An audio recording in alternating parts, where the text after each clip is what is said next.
4 से 5 लोग एक धार्मिक बैठक में बैठे हुए थे और वहाँ पे जो एक प्रभात उपाध्याय नाम का व्यक्ति है उसका खतने का प्रोसीजर कराने की तैयारी चल रही थी।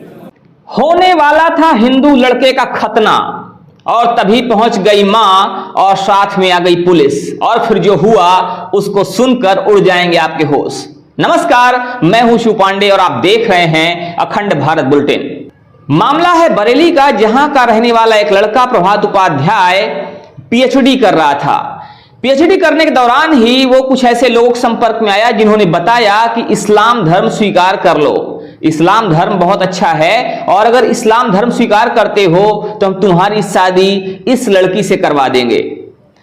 उसको सीढ़ियां दिखाई गई, उसको बहुत सारे लेक्चर्स दिखाए गए और लेक्चर्स दिखाए जाते हैं जाकिर नाइक के, जिसको सुनते सुनते उस लड़के का ब्रेन कहीं ना कहीं ब्रेन वॉश हो जाता है, उस लड़के का दिमाग फिर जाता है और वो लड़की से शादी करने के लिए उस धर्म को अपनाने के लिए तैयार हो जाता है।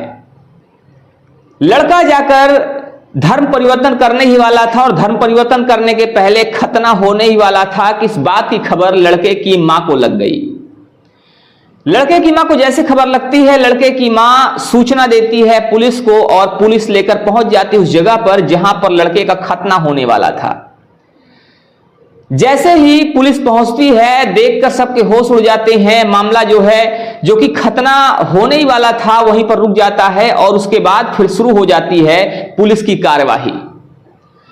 पुलिस की कार्यवाही में कई सारे तथ्य निकलकर सामने आते हैं, 4 लोगों को पकड़ा भी जाता है और जब मामले की जांच गहनता से की जाती है तो पता चलता है कि प्रभात उपाध्याय कोई पहला लड़का नहीं है। इससे पहले भी इन लोगों ने कई लोगों के धर्म परिवर्तन कराए हैं और जिन लोगों के धर्म परिवर्तन हुए हैं उसमें से एक नाम है बृजपाल साहू का। बृजपाल साहू का धर्म परिवर्तन कराया गया था, भी कुछ समय पहले करवाया गया था और उसका नाम बदलकर अब्दुल्ला रख दिया गया।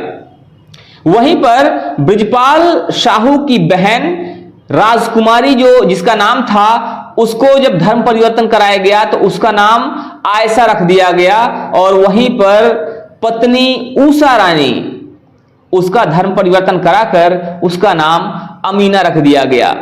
ये सारी चीजें हुई और जब पुलिस ने और गहराई से जांच किया और गहनता से जांच किया तो एक नाबालिग का भी नाम सामने आया है। नाबालिग को बताया जा रहा था कि नाबालिग को ड्रग्स का नशा देकर उसको कहीं ना कहीं उसका माइंड डाइवर्ट किया गया, उसको तैयार किया गया और मौलवी उसका भी खतना करने की ही तैयारी में था। लेकिन तभी मामला पुलिस के संज्ञान में आ गया और सारी बातें, सारा मामला डिस्क्लोज हो गया। अब पुलिस कार्यवाही कर रही है। पुलिस ने जो सीडीज मिली थी, सीडीज को जब्त कर लिया और कई सारी चीजें पुलिस को वहां से बरामद हुई हैं।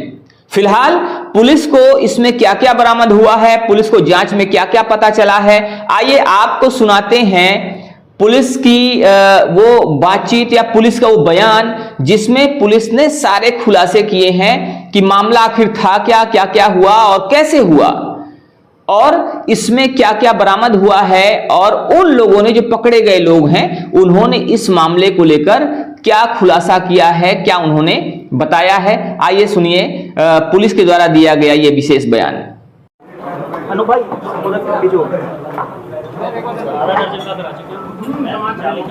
फोटो ले लिया मैंने।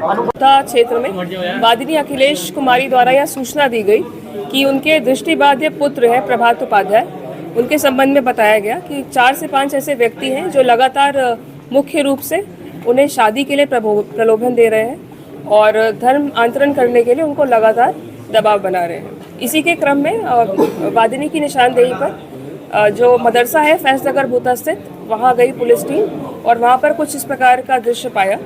4 से 5 लोग एक धार्मिक बैठक में बैठे हुए थे और वहाँ पे जो एक प्रभात उपाध्याय नाम का व्यक्ति है उसका खतने का प्रोसीजर कराने की तैयारी चल रही थी, जिसके पश्चात उसे हामिद बनाया जाना था। यही उनकी सुनियोजित नीति थी। जब टीम घटनास्थल पर पहुंची तो उन्होंने इस प्रयत्न को रोका, इसको विफल किया और इसके अलावा उन्होंने जो घटनास्थल से बरामदगी की है वो कुछ इस प्रकार है। प्रभात उपाध्याय के पास से हमने करीब 10 पुस्तकें बरामद की हैं और 12 ऐसी सीडियाँ बरामद की हैं जो धर्म परिवर्तन के लिए प्रेरित करती हैं। इनमें से मुख्य रूप से जो नोटेबल है वो जाकिर नाइक नाम के व्यक्ति की सीडी है जिसको सुनकर इन्होंने उसको प्रेरित किया था धर्म परिवर्तन के लिए। इसके अलावा जो घटनास्थल से हमें चीज़ें बरामद हुई है वो कुछ इस प्रकार है। एक हमको पासपोर्ट मिला है, आधार कार्ड मिले हैं, कई पुस्तकें मिली हैं इसी प्रकार की, कई सीडियाँ हमें बरामद की है इस घटनास्थल से। इसके अतिरिक्त हमने 3 कन्वर्जन सर्टिफिकेट्स वहाँ से बरामद किए हैं जिसको देकर ये प्रमाणित करते थे कि आपका धर्म परिवर्तित कर दिया गया है। इसके अलावा एक और बरामदगी हुई है जो ये संकेतित करती है कि बृजपाल साहू नाम के व्यक्ति को अब्दुल्ला बनाया गया है कुछ वर्ष पूर्व, और वो इसी गैंग से, इसी केस से लिंक हो रहा है। जो बृजपाल साहू और अब्दुल्ला है उसकी जो बहन है राजकुमारी, उनका भी नाम परिवर्तित करके, धर्म परिवर्तित करके उनको आयशा बनाया गया है, और उनकी माँ उषा रानी को धर्म परिवर्तित करके अमीना बनाया गया है। तो इस प्रकार से दूसरा केस भी इस केस से लिंक हो रहा है। इसके अलावा और गहनता से पूछताछ की गई और जानकारी की गई तो यह ज्ञात हुआ कि एक नाबालिग लड़के को इन्होंने प्रभावित किया है, उसको ड्रग्स के नशे का आदी बनाया और उसकी असहायता का पूरा उपयोग करते हुए इन्होंने उसको नए रीति रिवाजों से इंट्रोड्यूस किया, मौलवी से मिलवाया और उसका भी खतना करवाने की फिराक में थे, लेकिन उस प्रयत्न को भी विफल कर दिया गया है। तो इस मामले को लेकर आपका क्या कहना है? क्या धर्म परिवर्तन लोगों के स्वेच्छा से हो रहा है या धर्म परिवर्तन का एक पूरा रैकेट चल रहा है? ये पूरा एक कोशिश की जा रही है डेमोग्राफी को चेंज करने की, जैसा कि कई बार लोग कहते हैं कि ये एक पूरी साजिश चल रही है। तो आपको क्या लगता है कि ये स्वेच्छा से किए जाने वाले धर्म परिवर्तन हो रहे हैं या एक साजिश के तहत हो रहे हैं? एक पूरा रैकेट चल रहा है लोगों को धर्म परिवर्तन करवाने के लिए। इस पर आप अपनी राय जरूर दीजिएगा। बने रहिए हमारे साथ खबरों का अपडेट के लिए और देखते रहिए आपका अपना चैनल अखंड भारत बुलेटिन। जय हिंद, जय भारत।